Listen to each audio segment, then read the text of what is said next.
McLean. Coach's Corner. You're listening to the Rugby Coaches Corner podcast with your host, Andy Plimer. For someone to explain. Bringing you up-to-date coaching concepts from the world of rugby. Sharing ideas to make the game better. Welcome to episode number 49 of the Rugby Coaches Corner podcast. I'm your host, Andy Plimer, and joining me today is Dr. Nick Winkelman. Dr. Winkelman has been the head of athletic performance and science at the IRFU since April 2016. Before that, he held various roles at EXOS in the United States. Initially, he completed his Bachelors in exercise and sports science at Oregon State, and then undertook a Master's in strength and conditioning at Edith Cowan University, and then a Doctorate at Rocky Mountain University of Health Professions. He is certified through the NSCA, the USA Weightlifting Association, and the USA Track and Field Association, and is an internationally recognized speaker and author on topics pertaining to skill acquisition, coaching science, movement skill development, and athletic profiling. And it's a pleasure to have him on the show. So welcome, Dr. Winkelman. Thanks so much. We can stick with coach. Doctor's just for my mom to brag. Cool. Well, quite a journey so far. What got you interested initially into pursuing your degree and then your master's and following up with a PhD after that?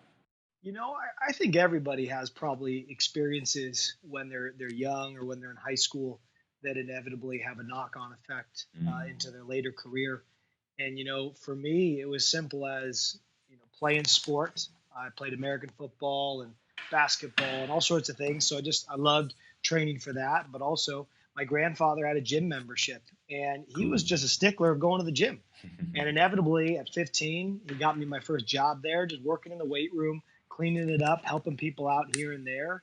And, you know, fast forward now, well over 15 years later, I'm still doing it. I just fell in love with the training process, and I came to realize quite quickly that, you know, those that can't teach, as they say, and I definitely had an affinity for teaching. And what I just loved to teach was movement, and thus strength and conditioning. So that really was the catalyst for exercise science at Oregon State, and then inevitably through the master's and onto the PhD. Yeah, so the master's at Edith Cowan, former guest David Joyce, was he involved with that as a lecturer? It's funny you should ask because, yeah, I think he was just starting to lecture. He did not lecture on my course because at the time he was attending. And funny enough, first time that I met Joycey was when we went to the 2-week kind of intensive learning that they do on the back end of that curriculum. And that's where we met. Also met Andrew Gray and a number of other great guys, Nicholas Superina, all obviously in rugby at some point in their career, and just been fantastic friends ever since. Ah, great. Okay, so before the IRFU position, you were with EXOS in the United States for quite a long time. What were some of the key learnings and takeaways from that role? And I believe you were mostly involved with the NFL athletes. Is that correct? Yeah. So funny enough, the mentor I met at Oregon State University, he had known Mark Verstegen, and he's really the one that pointed me in that direction. And when I got hired in 2006 at the end of an internship, yeah, my career there really took on two specific veins. One was inevitably running all of the coach education courses for EXOS, which are better known by their name Mentorship. So when I started, we were, you know, running a couple 5-day courses in Phoenix, Arizona, and when I left, I'm proud to say we were running courses in 22 different countries, as well as launched all of our online education and the EXOS Performance Specialist Cert. So we did a lot there trying to take what we felt were best practices, applied best practices, and share it with the world of coaches. And then obviously if half my time was coaching coaches, the other half was having a platform to get better at that, which obviously was coaching athletes. So while I was there, I got to work with a lot of different sports, from baseball to ice hockey, basketball, American football, touch of rugby, and everything in between. But correctly, as you stated, most of what I did was in the NFL vein, and in particular working with college players.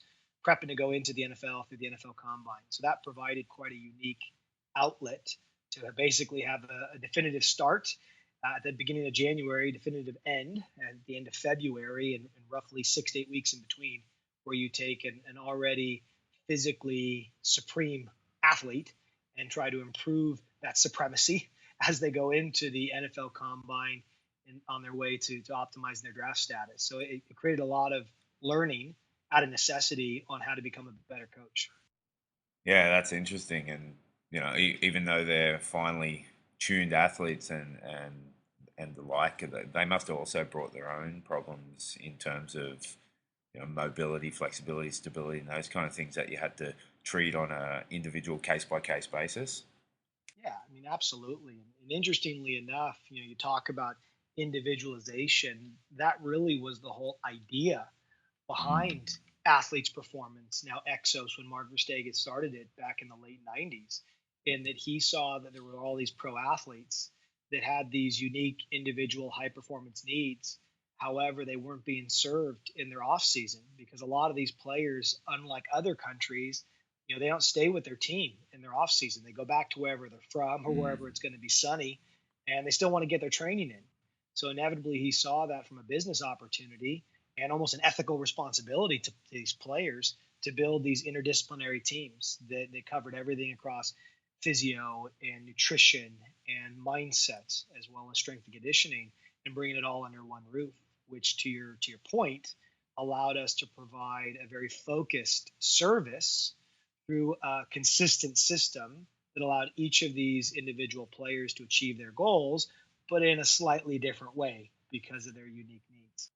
All right. Well, you're over a year into your IRFU position. What have been some of the highlights so far in that role? And then what are also some of the areas that you want to work on and focus on as we move deeper into this World Cup cycle? How much time do you have? About 45 minutes. Yeah, Andrew, because that's the tough one. Well, I can tell you this: coming to work here has been an absolute joy. When the opportunity presented itself, I knew it was going to be scary coming to a new country with my family, to a new sport, right? To start again. And for me, that was the exact challenge I was looking forward to, and it has not disappointed. So probably the greatest level of joy I've gotten is getting to know all of our players, getting to know all of our coaches. Since my position sits across all the national teams and the 4 provincial teams, there are just so many great individuals I get to interact with day in, day out.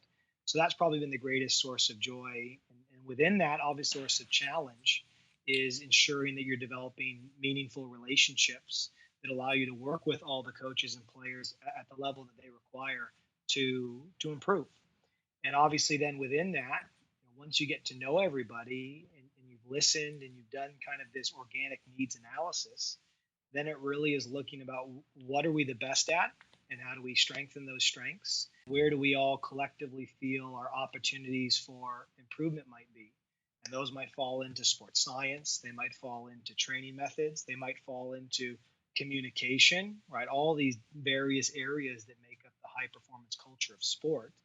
And we simply prioritize those and we attack them step by step in kind of a systematic, democratic way, whereby we bring in all the right individuals, we weigh in, we build something, we have people reflect on it, and then we execute. And the fact of the matter is we've done that over the last year and a half on a number of projects across S&C, across sports science. And I think we all feel that we're moving in a very strong direction. But it still, at the end of the day, comes down to the people, because I'm only one person, and I really see myself as a facilitator, as a guide to help take all these great minds and great ideas and move them in the right direction that we all vote and say is important. Yeah, that's great. So now with Pro 14 kicking off, are you more working with the individual provinces as opposed to working with the individual athletes when, say, an Irish camp would be called, and you'd be hands-on in that regard? Yeah, Andrew, so maybe I can just give a little bit of a deeper look into my role. Technically, what's cool about what I get to do is obviously each of our 4 teams, and for those that are not familiar with Irish Rugby. We're a centralized rugby union, which means all 4 pro teams wrap up under the Irish Rugby Football Union banner. So that means we have head of athletic performance, head strength conditioning coaches over all of our national teams. And then obviously we have heads of athletic performance over those 4 provincial teams, as well as heads of the academy. And my job fundamentally is to work with all of those strength and conditioning coaches and then ensure obviously alignment with our nutrition and physiomedical and rugby counterparts. In doing that, I very much so, each day is slightly different. But if I was to give everyone a snapshot of what a month looks like, I spend at least one day in every province. So that's going to be 4 detailed days. And when we're down there, we're catching up. We're talking about coaching. We're talking about professional development. I might get stuck in and do a bit of coaching with a select group of players if that's what's required on the day. It's really just being that resource and that sounding board for whatever those high performance teams need. And obviously those consistent visits are critical for my relationship with the players as well as the coaches. And then very similarly, when we are in a national team camp, whether it might be the autumn series or Six Nations, I'll get to spend time shoulder to shoulder with Jason Cowman and our actual national team, seeing those same boys that I see out in the province, but obviously now as a collective wearing the green jersey. And again, working with Jason to provide whatever support best fits within camp. So very much so, it's diverse. But then at the same time, each week I get to cut my teeth coaching, as I love to do, working with our sevens girls, doing 2 speed sessions a week right now, get ready to go for the series again. So it's quite diverse, which I think is important just to be in touch with this great sport and great country you're working in. Man, that just sounds amazing, and you're obviously getting a huge amount of pleasure out of the role. Moving on to the topic of the podcast, a lot of your work before you took on the IRFU position was in the area of attentional focus, especially in terms of speed development. For those who aren't aware of what attentional focus is, what is it in theory, and what's some of the research out there that backs it up as a sound coaching technique for those who want to consider applying it? Really, really good question. It's funny you should ask, because I had to ask that same question for about 5 years before I realized what I was looking for was called attentional focus. I think a little backstory probably helps. When I was first cutting my teeth as a strength coach, I noticed something unique about coaches that I saw as being kind of elite, or the ones that I was looking up to, and the ones that were kind of like me, just getting started. And what I noticed wasn't so much what they were doing in terms of the X's and O's, the reps and the sets. Rather, I noticed how they were doing it. How they opened a session, how they closed a session, how they communicated, how they taught. And one of my mentors in particular, we used to call him the cueing ninja. He could get people to feel a specific muscle. Let's say if he was working with a bodybuilder, or execute a movement with a given fluidity or rhythm that, prior to that point, this individual was unable to achieve. And it was like his words were a magic wand. And I just was enamored by his ability. So very early days, I became fascinated with this kind of invisible thing that we call communication and how it impacted the learning process. So it took a couple years before I revisited it again, but probably back in 07, 08, it started to bother me again, and I wanted to look into it deeply. So I started looking up things like cueing and instruction. And at the time, there was plenty of research on instruction and feedback, but it wasn't quite what I was looking for. And inevitably, I came to find that in the motor learning research, what we might call cues as strength coaches or personal trainers, they called attentional focus. It makes sense because when you give a cue, you're asking someone to focus their attention, think about something in particular that you feel somehow is going to help them move better. So that is what attentional focus is. We're focusing this mental spotlight on what we feel is correct for the next rep. Now, as you get into this literature, it basically dichotomizes language. It breaks it into 2 buckets, right? And that is where you can either draw someone's attention towards their body and what we could call the movement process. So squeeze your glute, squeeze your quad, dorsiflex your ankle, extend your hip, so on and so forth. Or we could draw their attention towards the movement outcome, such as push the ground away, drive the bar towards the ceiling, flick the ball towards the attacker, right, your opponent, or obviously in this case the person is to your left or to your right, whatever it might be. But in that case, we're talking about the outcome that we're trying to achieve. And initially, when you ask coaches, which do you think is better, internal cues, external cues, or do you think maybe it depends, right? Certain times internal is better, certain times external is better. And most people say it depends. They think there's probably certain times we're giving internal cues, talking about the body and the movement process, especially if you want to correct a movement error, that might be the best way to go. And then in other times, an external cue might be the best way to go, especially if you're trying to get performance, such as speed or jump height. And inevitably, when you look at the research, there's probably north of 275 to 300 quality papers on the topic. They've looked at everything from balance to sprinting to change of direction to weightlifting to golf, tennis, volleyball, you name it. I don't think they've explicitly looked at rugby, but they've definitely looked at field sports. And across all of those papers, you're looking at well over 90 to 95% of them consistently show that external cues typically allow for better performance when you're initially learning the skill, but more importantly, by providing an external cue on the outcome you're trying to achieve, that actually allows for better learning. So what they do is they do these studies, let's say on kicking a ball for accuracy, and one group is told to focus on, let's say their leg, another group is told to focus on the ball, and another group is told to not give it any focus cues at all, just learn through doing. And what they typically find in a study like that is that an external cue may give you a slight advantage during practice, or maybe it doesn't. But definitely, it's not worse than giving an internal cue, let's say. But here's the interesting thing. When they bring these people back, 24, 48 hours a week later, and they have them do this kicking again, and they're looking at accuracy, what they'll tend to find is those that were coached utilizing an external cue whereby they focused on the ball, the trajectory, or the outcome where the ball should finish, that inevitably leads to better learning than any other form of communication. And they have shown this over and over again in so many different contexts. So while I tend to not be someone who is black and white and absolute, it is fair to say that when you are coaching a dynamic multi-joint movement, whether they are a novice or an expert, if you're trying to put ideas in their head right before they go and perform that movement, you're better off ensuring that that is in some form or fashion an external cue than something internally that relates to their body.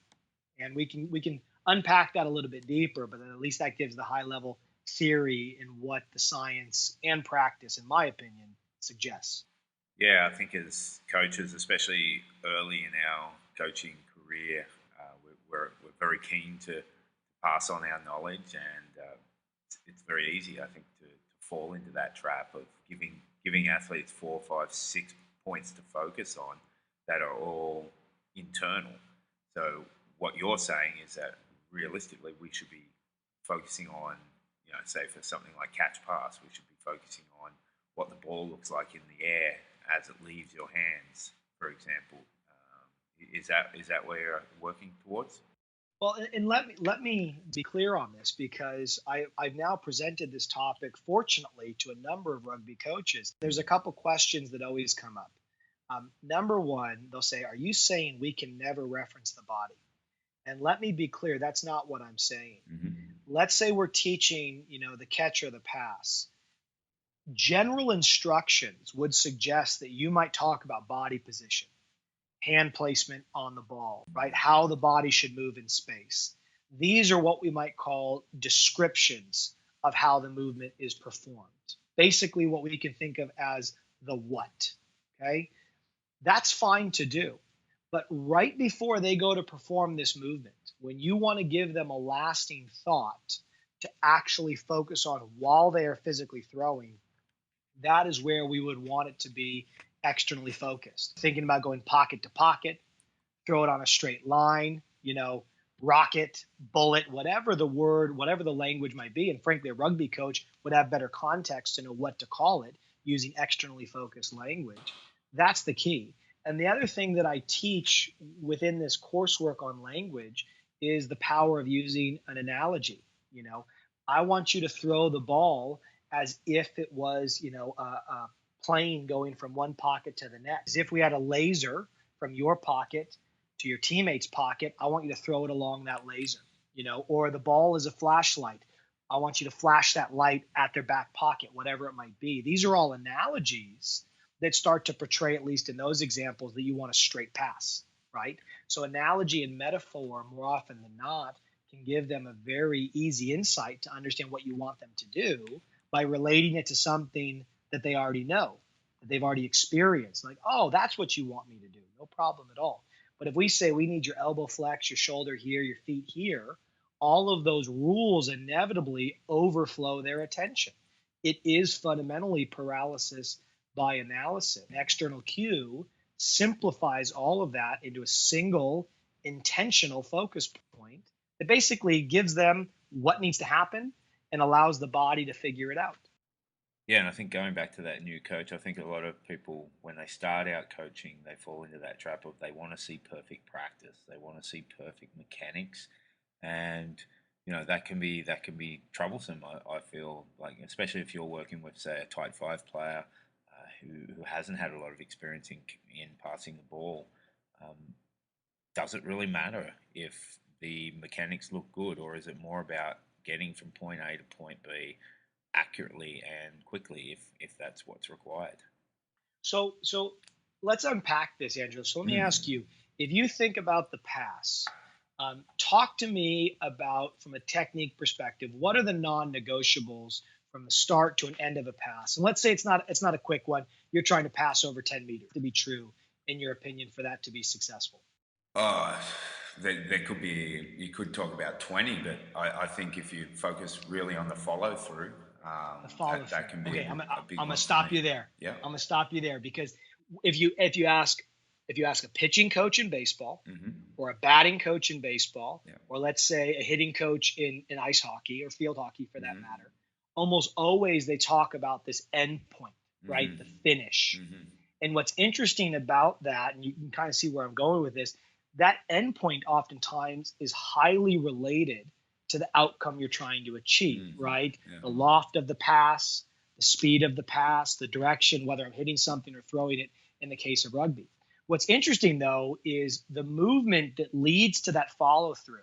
We've got the elbow, we've got the trunk, we've got the shoulder, we've got all these different joints involved. And typically those are the ones that we're coaching when we give these internal cues. But what you just said there to me is really, it's the follow through. It's that finished position probably inevitably dictates the quality of the pass. And interestingly enough, we know that from a skill learning perspective, that oftentimes is the truth. That the finish of a movement, that needs to have low variability. They need to be able to repeat and recycle that over and over again.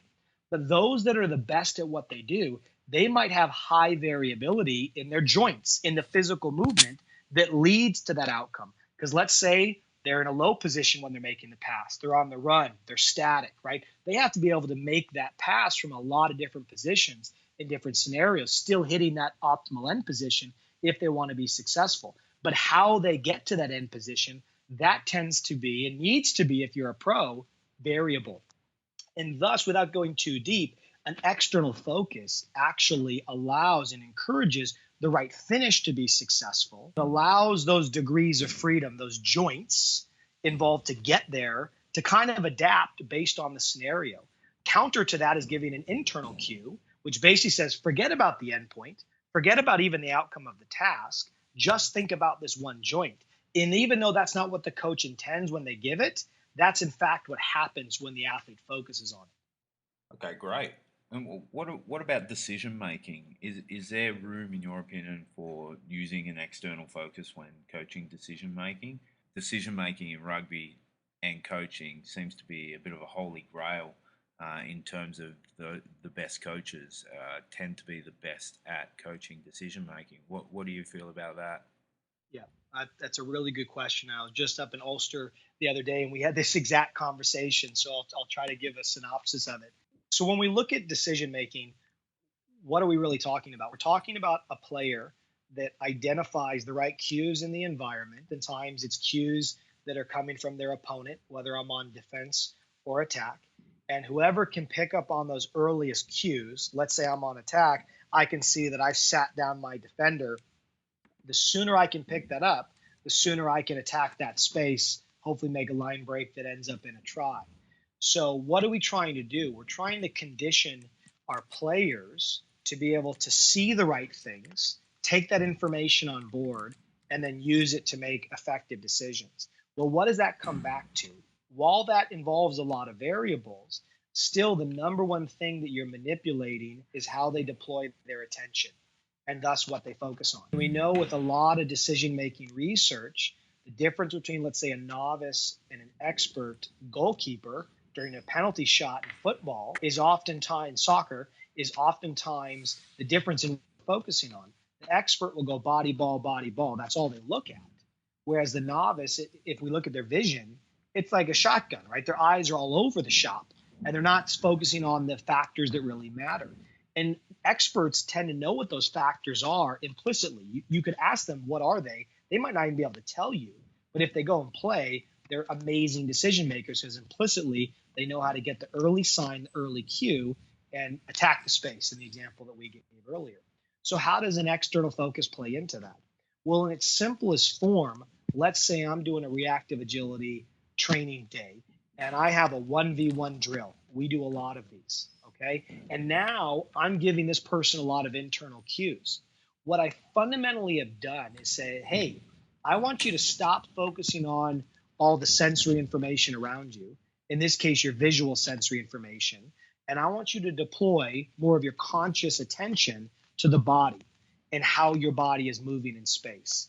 Inevitably, if they're pure to that focus, they're not going to have as much room to focus on other factors, such as the body movement of the opponent in front of them, which is why an internal cue not only would be detrimental to the quality of their technique, but also, in my opinion, detrimental to their decision-making timeline. They're just simply not going to make the decision as fast, and thus they come across as slow, both mechanically and in the decision that followed. Conversely, if I give you an external focus cue before you go into that 1v1 scenario, and all I say is this, okay, when you go to make your step, whenever it is in this process, and I'm talking to the attacker here, whenever you go to make that step, I want you to push that ground away like it's on fire, right? Or I want you to push the ground away like you're trying to split the urine. And all I'm trying to do in that case is give an external cue that emphasizes the intensity with which that step takes place. So what I'm now doing is I've drawn their attention more to the environment, and I've also reinforced that only once that step is started, that's where that cue needs to be deployed. I haven't talked about their head, shoulders, knees, and toes. I haven't given them any information to focus and reflect on the body, which means they can still focus on the defender in front of them. And thus the external cue not only should not disrupt, but if anything should reinforce the environment that we want this person to focus in on, okay? And again, I think it would also depend where their errors are. Another external cue might be not even talking about the step. It might be where their vision is. Hey, I want you to focus on their belt buckle. I want you to focus on staring right through them. That's still an external focus. So we felt more the issue was in where they were looking or the decision itself. But it all falls into that bucket. Now, let me just add one thing to that, Andrew, that I think everyone will find interesting. When we talk about decision-making in sport, we inevitably talk about decisions going wrong under high-pressure scenarios. And what do we typically call that? Well, if it's a big enough issue, we call that choking, okay? And in the choking literature, we know that there are two dominant theories. Theory number one is external distraction. And theory number two, which probably has more evidence, is internal distraction. And I'll talk about the second one. And basically what that states is when someone feels that they are under the high pressure to perform and they are being judged, thus if that performance does not go well, there potentially could be the consequences of people looking down on them, right, not being happy with the outcome, obviously in pro sports, the fans. And what that inevitably does is it causes this player to want to reduce the likelihood of failure. And what they tend to do then is they try to control their movement. And the idea is if they can control their movement, somehow they'll reduce the likelihood of making the mistake. But the fact of the matter is, when you try to mentally control a movement that is already automatic, inevitably what you were hoping to avoid is the consequence you cause by focusing on the body itself, because your attention isn't on the right things, whether it was the defender coming at you or the pitcher throwing the ball, in the case if you're a batter in baseball. And inevitably, you micromanage your movement, you distract yourself from the key variables you should focus on, and thus performance suffers. By the nature of it, that is almost what you are facilitating, one could argue, and evidence suggests this, by giving someone an internal cue. So you can see how then the language ties to so many things beyond just the movement at hand. And that hopefully was an insightful, albeit a little bit long-winded way to tell you, yes, external cues matter for decision making. No, for sure. That's awesome stuff, and I'm sure listeners are going to get a bunch out of it. One thing I did want to come back to was coaching speed. You've developed an instructional framework for coaching speed using effective cueing. Are you able to discuss that a little bit and maybe let listeners know where they can get a hold of that content? Absolutely. So the article you're talking about is actually on my ResearchGate. So if people go to ResearchGate and simply look up Nick Winkelman, all those articles that you're referencing are right there, and they're open for the public to get a hold of.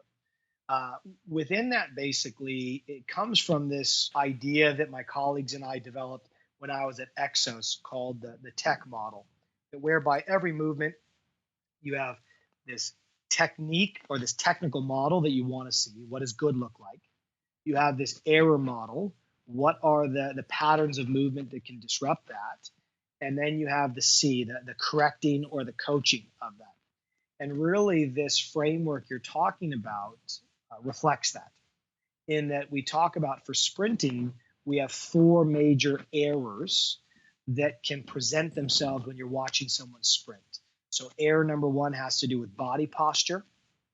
Error number 2 has to do with what we call front side mechanics, or basically when the leg's going forward in acceleration. Error number 3 is backside mechanics, or when the leg is going back during the push. And then error number 4 typically has to do with arm action, right? And this gets back to your old Vern Gambetta POW model of posture, arm action, leg action. Same exact idea. So basically in this model, you have your 4 errors. And then across the top, you have all of your possible cues, right? The verbal cues you could use to correct those errors.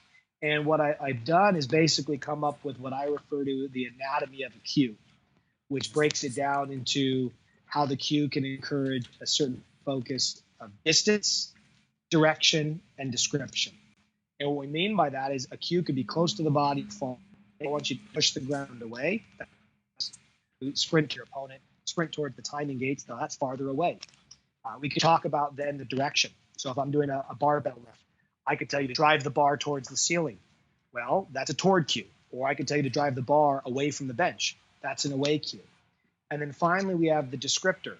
And more or less, these models provide a lot of examples that kind of reinforce what I'm going through now.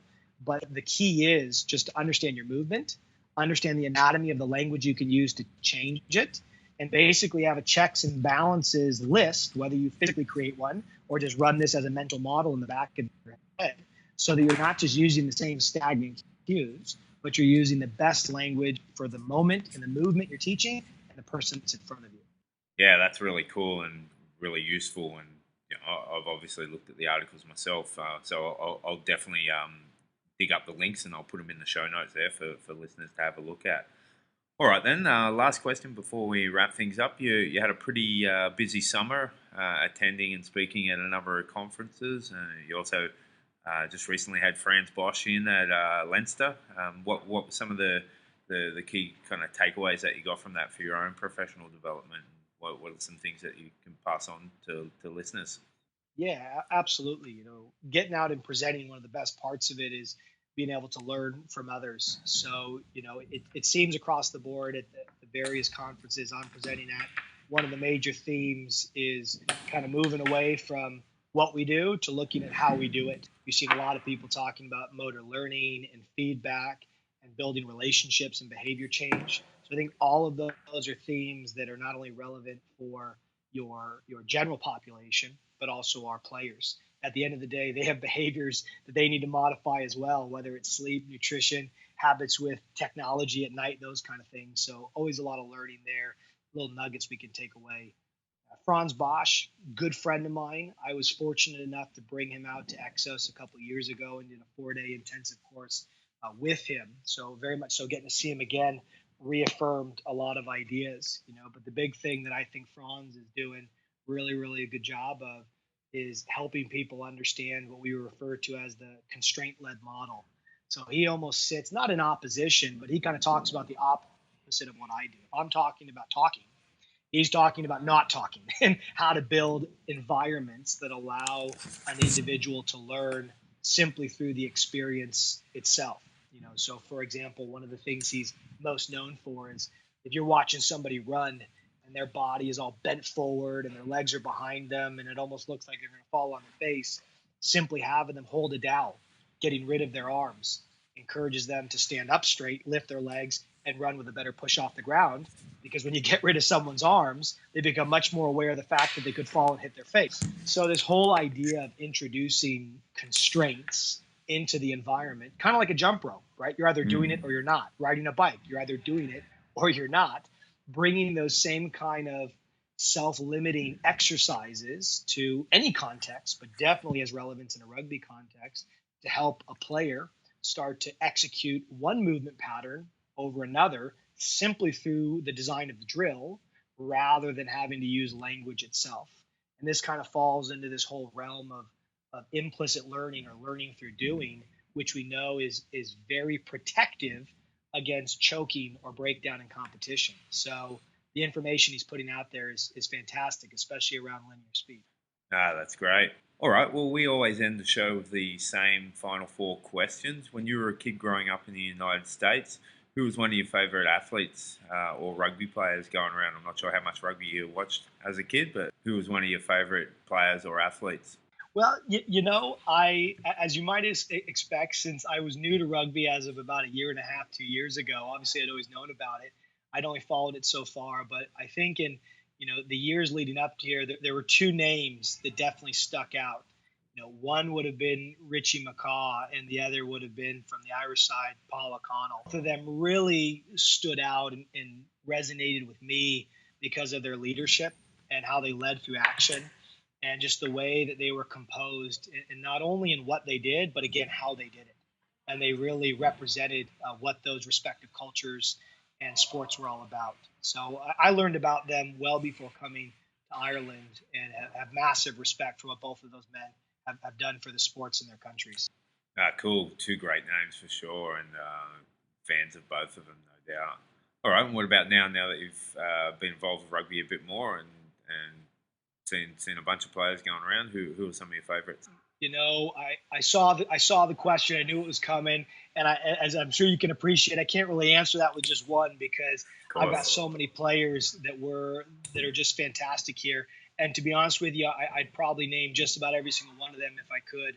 But if in just going through our provinces, again, guys I got to spend some time with, whether it's our captain Rory Best or an up-and-comer in Jacob Stockdale, you got people that are not only fantastic at the sport, but also are bringing the right mindset to it. In Connacht, and for no one who's ever watched a rugby match in Connacht, when it's pissing outside rain and they're in ankle-high mud getting after it, you see the likes of the John Muldoons and the Kieran Marmions, just fantastic individuals who are stewards of the game and stewards of such a strong culture. I mean, Leinster, obviously being Dublin-based, there are so many players, but guys I think that are getting everyone excited about the game and growing the population, whether it's a Joey Carberry or a Tyke Furlong, and obviously the guys that have been carrying the torches, the Cian Healey's and the Jamie Heaslips are fantastic. And then Munster, again, just heart and soul of a culture and a province and a country, the likes of your Conor Murrays and obviously Paul coming from there. There's just so many great players. I could keep going, but those are definitely some individuals I think that are going to be stewards of the future and have already done great things for Irish rugby. Yeah, I agree, and I'm a fan of a bunch of those names, and I'm just a fan of Irish rugby in general. So yeah, I totally agree, and I try to watch as many Pro 14 games as I can to keep in touch. And what about high-profile coaches? Who are some coaches that have influenced you in your career so far? Yeah, again, if we look at just our strength coaches, I can't say enough good things about these guys. Obviously Jason Cowman's a guy I get to work with all the time with the national team, fantastic. But obviously our leader, Joe Schmidt and David Nusafora from a high performance unit leadership perspective. But from a rugby perspective, Joe Schmidt has just been a pleasure to work with. As a newcomer, he's welcomed me with open arms to explain the game, to help have two-way discussions around how we can get better as a sport. And he's just been a phenomenal person to work with. And I look forward, hopefully, to many more years of working with him. Awesome. Yeah, and he's definitely one I'd love to have a chat with for sure. Okay, last question. Who's someone in the grassroots end of the game who's doing great work in your opinion and deserves a shout out? Again, we have fantastic grassroots coaches, and when we look at this, especially at our academy and our age grade level, guys that I'm looking up to right now, if it's Leinster, it's Peter Smith and Trevor Hogan. If it's Connacht, it's Eric Elwood, it's Colm Tucker. Munster, it's Peter Malone, Mark Butler. And Ulster, it's Kieran Campbell and Michael Black. And again, there's too many names to list, but these are the individuals really stewarding the grassroots age grade side of it, getting these kids excited about playing at a high level. Yeah, it's so important. And as a rugby fan, I'm really excited about the trajectory of Irish rugby. I really think this World Cup cycle and the upcoming World Cup that's 2 years away is going to be a real line in the sand for Irish rugby. And just as a fan of the game, I'm pretty keen to see how it goes. Really want to thank you for giving up your time for coming on the show. I've learned a bunch, and there's so much good stuff in there for listeners and myself included. So I really want to just say thanks very much, and look forward to hopefully chatting to you another time. Absolutely, Andrew, and I always appreciate guys like yourself who take the time to do this and share great information. So keep doing good work. Awesome. Cheers. Thanks for listening to the Rugby Coaches Corner podcast. If you enjoyed the show, please leave a review via iTunes and keep listening for the next episode. You can also follow us on Twitter at RugbyCoachSCNR or via the website at therugbycoachescorner.com.